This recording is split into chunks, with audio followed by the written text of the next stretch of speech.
ಕಲ್ಯಾಣ ಕರ್ನಾಟಕದಲ್ಲಿ ಮಳೆರಾಯ ರಚ್ಚೆ ಹಿಡಿದಿದ್ದಾನೆ. ವರುಣನ ಆರ್ಭಟಕ್ಕೆ ಭೀಮಾ ನದಿ ತೀರದ ಜನರ ಬದುಕು ಅಲ್ಲೋಲ ಕಲ್ಲೋಲ ಆಗ್ಬಿಟ್ಟಿದೆ. ಕಲಬುರಗಿ ಜಿಲ್ಲೆಯ ಜನರ ಬದುಕಂತೂ ಅಕ್ಷರಶಃ ನಲುಗಿ ಹೋಗಿದೆ.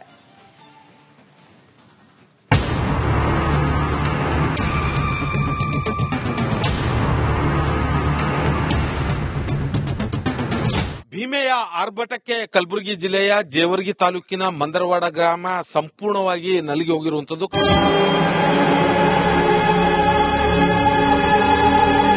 ಮಹಾರಾಷ್ಟ್ರದ ಉಜ್ನಿ ಜಲಾಶಯದಿಂದ ಭೀಮಾ ನದಿಗೆ ಹರಿಬಿಟ್ಟಂತ ನೀರಿನಿಂದ ಸಾಕಷ್ಟು ಅವಾಂತರಗಳು ಸೃಷ್ಟಿಯಾಗಿರುವಂತದ್ದು.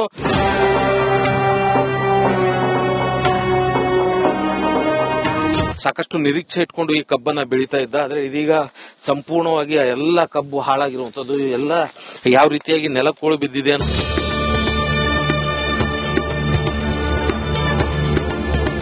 ಎತ್ತ ನೋಡಿದ್ರೂ ನೀರೋ ನೀರು, ಮುಳುಗಿದ ರಸ್ತೆಗಳು, ಸೇತುವೆಗಳು, ಜಲಾವೃತಗೊಂಡಿರುವ ಸಾವಿರಾರು ಎಕರೆ ಜಮೀನು.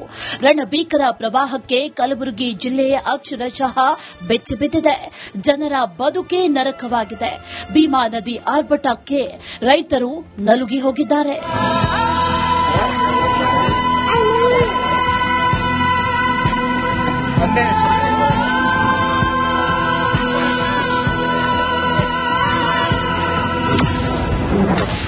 ಭೀಮೆಯ ಅಬ್ಬರಕ್ಕೆ ಅಲ್ಲೋಲ ಕಲ್ಲೋಲ. ನಡುಗಡ್ಡೆಯಾದ ಮಂದರವಾಡ ಗ್ರಾಮ.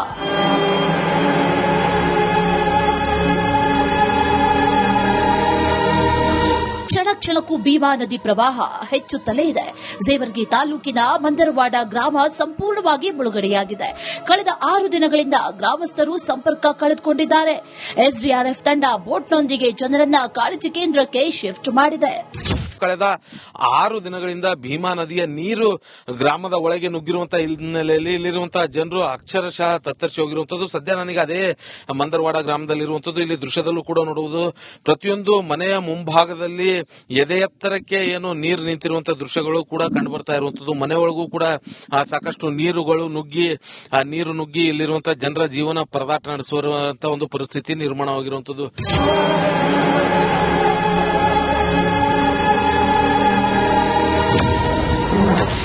ಕಾಳಜಿ ಕೇಂದ್ರಕ್ಕೆ ಜನರು ಶಿಫ್ಟ್.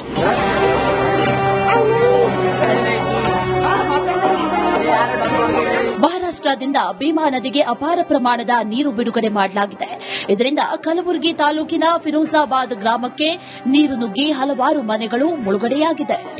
3-4 ದೇವಸ್ಥಾನಗಳು ಕೂಡ ಮುಳುಗಡೆಯಾಗಿರುವಂತದ್ದು, ಜೊತೆಗೆ ಮನೆಗಳು ಕೂಡ ಮುಳುಗಡೆಯಾಗಿರುವಂತದ್ದು. ನಾನು ಮೊದಲನೇದಾಗಿ ತೋರಿಸ್ತಾ ಹೋಗ್ತೀನಿ. ಇದು ಗ್ರಾಮದಲ್ಲಿರುವಂತಹ ಲಕ್ಷ್ಮೀ ದೇವಸ್ಥಾನ ಆಗಿರುವಂತದ್ದು. ಅದು ಕಳೆದ 3-4 ದಿನಗಳಿಂದಲೂ ಕೂಡ ಈ 3-4 ದೇವಸ್ಥಾನ ಏನಿದೆ ಅದು ಸಂಪೂರ್ಣವಾಗಿ ಮುಳುಗಡೆ ಆಗಿರುವಂತದ್ದು. ಲಕ್ಷ್ಮೀ ದೇವಸ್ಥಾನದ ಪಕ್ಕದಲ್ಲೇ ಈಶ್ವರ ದೇವಸ್ಥಾನ ಇರುವಂತದ್ದು, ಅದು ಕೂಡ ಸಂಪೂರ್ಣವಾಗಿ ಮುಳುಗಡೆಗೆ ನೀರಲ್ಲೇ ಇರುವಂತದ್ದು. ಅದಾದ ಬಳಿಕ ಅದರ ಪಕ್ಕದಲ್ಲೇ ಏನು ಹಾದಿ ಬಸವಣ್ಣ, ದಂಡುಗುಂಡು ಬಸವಣ್ಣ ದೇವಸ್ಥಾನ ಇರುವಂತದ್ದು, ಅದು ಕೂಡ ಮುಳುಗಡೆ ಆಗಿರುವಂತದ್ದು.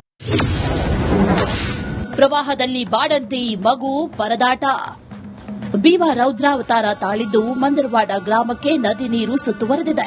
ಗ್ರಾಮದಲ್ಲಿ 2 ತಿಂಗಳ ಮಗು ಅನಾರೋಗ್ಯದಿಂದ ಬಳಲ್ತಾ ಇದ್ದು, ಚಿಕಿತ್ಸೆ ಸಿಗದೆ ಬಾಣಂತಿ ತಾಯಿ ಪರದಾಟ ನಡೆಸಿದ್ದಾರೆ. ಬಳಿಕ ತಾಯಿ ಮಗುವನ್ನ ಬೋಟ್ ಮೂಲಕ ಜೇವರ್ಗಿ ಆಸ್ಪತ್ರೆಗೆ ಕಳುಹಿಸಲಾಯಿತು.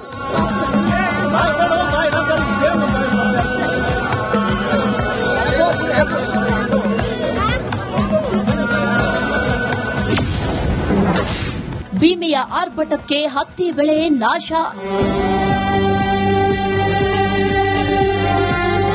ಭೀಮಾ ನದಿ ಪ್ರವಾಹಕ್ಕೆ 100 ಎಕರೆ ಕೃಷಿ ಭೂಮಿ ಜಲಾವೃತವಾಗಿದ್ದು, ಕಡಬೂರು ಗ್ರಾಮದಲ್ಲಿ ಹತ್ತಿ ಹೊಲಕ್ಕೆ ನೀರು ನುಗ್ಗಿ ಅಪಾರ ಪ್ರಮಾಣದ ಹಾನಿಯಾಗಿದೆ. ಚಿತ್ತಾಪುರ ತಾಲೂಕಿನ ಕಡಬೂರ್ ಗ್ರಾಮದ ಸೇತುವೆ ಸಂಪೂರ್ಣವಾಗಿ ಮುಳುಗಡೆಯಾಗಿ ಇದೀಗ ಸೇತುವೆ ಪಕ್ಕದಲ್ಲಿರುವಂತಹ 100 ಎಕರೆ ಜಮೀನುಗಳಿಗೆ ನೀರು ನುಗ್ಗಿ ಜಮೀನಿನಲ್ಲಿ ಬೆಳೆದಂತ ಬೆಳೆ ಸಂಪೂರ್ಣವಾಗಿ ನಾಶವಾಗ್ತಾ ಇರುವಂತದ್ದು. ಇದೀಗ ನಾನಿರುವಂತದ್ದು ಆದ್ರೆ ಕಡಬೂರು ಗ್ರಾಮದ ಹೊರವಲಯದಲ್ಲಿರುವಂತಹ ಸೇತುವೆ ಏನು ಮುಳುಗಿರುವಂತಹ ಪ್ಲೇಸ್ ಏನಿದೆ, ಆ ಸೇತುವೆಯ ಹೊರಭಾಗದಲ್ಲಿರುವಂತಹ ಜಮೀನಿನ ಮುಂಭಾಗದಲ್ಲಿರುವಂತದ್ದು. ಇಲ್ಲಿ ಹತ್ತಿ ಬೆಳೆಯನ್ನ ಬೆಳೆದಿರುವಂತದ್ದು. ಹತ್ತಿಯ ಹೊಲದ ತುಂಬೆಲ್ಲವೂ ಕೂಡ ನೀರು ನಿಂತು ಇದೀಗ ಸಂಪೂರ್ಣವಾಗಿ ಆ ಒಂದು ಹತ್ತಿ ಬೆಳೆ ಹಾಳಾಗೋದಕ್ಕೆ ಮುಂದಾಗಿರುವಂತದ್ದು. ಸದ್ಯ ಕಲಬುರಗಿ ಜಿಲ್ಲೆಯಲ್ಲಿ ಮಹಾಮಳೆ ಹಾಗೂ ಭೀಮಾ ನದಿ ರೌದ್ರಾವತಾರಕ್ಕೆ ಜನರ ಬದುಕೆ ಬರಬಾದಾಗಿದೆ.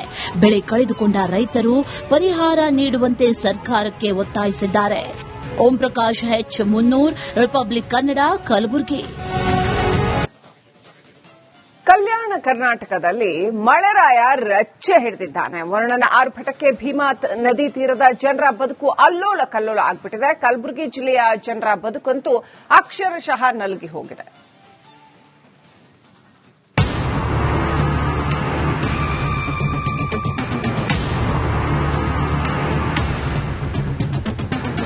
ಭೀಮೆಯ ಆರ್ಭಟಕ್ಕೆ ಕಲಬುರಗಿ ಜಿಲ್ಲೆಯ ಜೇವರ್ಗಿ ತಾಲೂಕಿನ ಮಂದರವಾಡ ಗ್ರಾಮ ಸಂಪೂರ್ಣವಾಗಿ ನಲಗಿ ಹೋಗಿರುವಂತದ್ದು.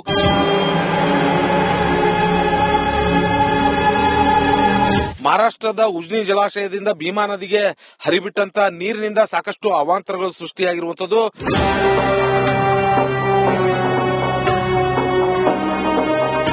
ಸಾಕಷ್ಟು ನಿರೀಕ್ಷೆ ಇಟ್ಕೊಂಡು ಈ ಕಬ್ಬನ್ನ ಬೆಳೀತಾ ಇದ್ದ, ಆದ್ರೆ ಇದೀಗ ಸಂಪೂರ್ಣವಾಗಿ ಎಲ್ಲ ಕಬ್ಬು ಹಾಳಾಗಿರುವಂತದ್ದು. ಎಲ್ಲ ಯಾವ ರೀತಿಯಾಗಿ ನೆಲಕ್ಕೋಳು ಬಿದ್ದಿದೆ ಅಂತ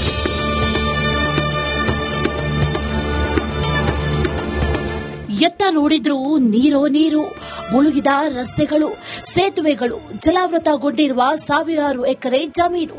ರಣಭೀಕರ ಪ್ರವಾಹಕ್ಕೆ ಕಲಬುರಗಿ ಜಿಲ್ಲೆಯ ಅಕ್ಷರಶಃ ಬೆಚ್ಚಿಬಿದ್ದಿದೆ. ಜನರ ಬದುಕೇ ನರಕವಾಗಿದೆ. ಭೀಮಾ ನದಿ ಆರ್ಭಟಕ್ಕೆ ರೈತರು ನಲುಗಿ ಹೋಗಿದ್ದಾರೆ.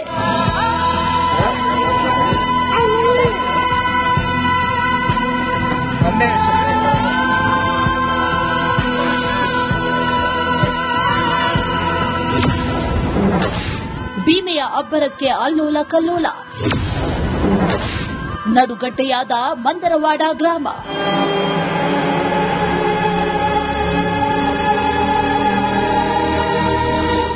ಕ್ಷಣಕ್ಕೂ ಭೀಮಾ ನದಿ ಪ್ರವಾಹ ಹೆಚ್ಚುತ್ತಲೇ ಇದೆ. ಜೇವರ್ಗಿ ತಾಲೂಕಿನ ಮಂದರವಾಡ ಗ್ರಾಮ ಸಂಪೂರ್ಣವಾಗಿ ಮುಳುಗಡೆಯಾಗಿದೆ. ಕಳೆದ 6 ದಿನಗಳಿಂದ ಗ್ರಾಮಸ್ಥರು ಸಂಪರ್ಕ ಕಳೆದುಕೊಂಡಿದ್ದಾರೆ. ಎಸ್ಡಿಆರ್ಎಫ್ ತಂಡ ಬೋಟ್ನೊಂದಿಗೆ ಜನರನ್ನ ಕಾಳಜಿ ಕೇಂದ್ರಕ್ಕೆ ಶಿಫ್ಟ್ ಮಾಡಿದೆ. ಕಳೆದ 6 ದಿನಗಳಿಂದ ಭೀಮಾ ನದಿಯ ನೀರು ಗ್ರಾಮದ ಒಳಗೆ ನುಗ್ಗಿರುವಂತಹ ಹಿನ್ನೆಲೆಯಲ್ಲಿ ಇಲ್ಲಿರುವಂತಹ ಜನರು ಅಕ್ಷರಶಃ ತತ್ತರಿಸಿ ಹೋಗಿರುವಂತದ್ದು. ಸದ್ಯ ನನಗೆ ಅದೇ ಮಂದರವಾಡ ಗ್ರಾಮದಲ್ಲಿರುವಂತದ್ದು. ಇಲ್ಲಿ ದೃಶ್ಯದಲ್ಲೂ ಕೂಡ ನೋಡುವುದು, ಪ್ರತಿಯೊಂದು ಮನೆಯ ಮುಂಭಾಗದಲ್ಲಿ ಎದೆ ಎತ್ತರಕ್ಕೆ ಏನು ನೀರು ನಿಂತಿರುವಂತಹ ದೃಶ್ಯಗಳು ಕೂಡ ಕಂಡು ಬರ್ತಾ ಇರುವಂತದ್ದು. ಮನೆಯೊಳಗೂ ಕೂಡ ಸಾಕಷ್ಟು ನೀರು ನುಗ್ಗಿ ಇಲ್ಲಿರುವಂತಹ ಜನರ ಜೀವನ ಪರದಾಟ ನಡೆಸುವಂತಹ ಒಂದು ಪರಿಸ್ಥಿತಿ ನಿರ್ಮಾಣವಾಗಿರುವಂತದ್ದು.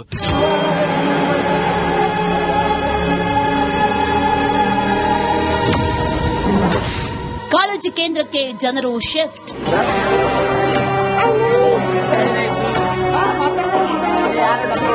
ಮಹಾರಾಷ್ಟ್ರದಿಂದ ಭೀಮಾ ನದಿಗೆ ಅಪಾರ ಪ್ರಮಾಣದ ನೀರು ಬಿಡುಗಡೆ ಮಾಡಲಾಗಿದೆ. ಇದರಿಂದ ಕಲಬುರಗಿ ತಾಲೂಕಿನ ಫಿರೋಜಾಬಾದ್ ಗ್ರಾಮಕ್ಕೆ ನೀರು ನುಗ್ಗಿ ಹಲವಾರು ಮನೆಗಳು ಮುಳುಗಡೆಯಾಗಿದೆ. 3-4 ದೇವಸ್ಥಾನಗಳು ಕೂಡ ಮುಳುಗಡೆಯಾಗಿರುವಂತದ್ದು, ಜೊತೆಗೆ ಮನೆಗಳು ಕೂಡ ಮುಳುಗಡೆಯಾಗಿರುವಂತದ್ದು. ನಾನು ಮೊದಲನೇದಾಗಿ ತೋರಿಸ್ತಾ ಹೋಗ್ತೀನಿ. ಇದು ಗ್ರಾಮದಲ್ಲಿರುವಂತಹ ಲಕ್ಷ್ಮೀ ದೇವಸ್ಥಾನ ಆಗಿರುವಂತದ್ದು. ಅದು ಕಳೆದ 3-4 ದಿನಗಳಿಂದಲೂ ಕೂಡ ಈ 3-4 ದೇವಸ್ಥಾನ ಏನಿದೆ ಅದು ಸಂಪೂರ್ಣವಾಗಿ ಮುಳುಗಡೆ ಆಗಿರುವಂತದ್ದು. ಲಕ್ಷ್ಮೀ ದೇವಸ್ಥಾನದ ಪಕ್ಕದಲ್ಲೇ ಈಶ್ವರ ದೇವಸ್ಥಾನ ಇರುವಂತದ್ದು, ಅದು ಕೂಡ ಸಂಪೂರ್ಣವಾಗಿ ಮುಳುಗಡೆಗೆ ನೀರಲ್ಲೇ ಇರುವಂತದ್ದು. ಅದಾದ ಬಳಿಕ ಅದರ ಪಕ್ಕದಲ್ಲೇ ಏನು ಹಾದಿ ಬಸವಣ್ಣ, ದಂಡುಗುಂಡು ಬಸವಣ್ಣ ದೇವಸ್ಥಾನ ಇರುವಂತದ್ದು, ಅದು ಕೂಡ ಮುಳುಗಡೆ ಆಗಿರುವಂತದ್ದು. ಪ್ರವಾಹದಲ್ಲಿ ಬಾಡಂತಿ ಮಗು ಪರದಾಟ.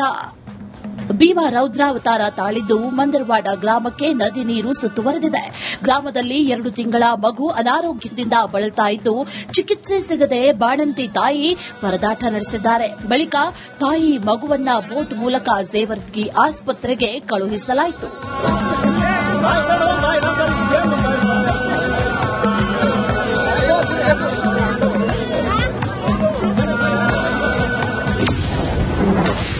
ಭೀಮೆಯ ಆರ್ಭಟಕ್ಕೆ ಹತ್ತಿ ಬೆಳೆ ನಾಶ.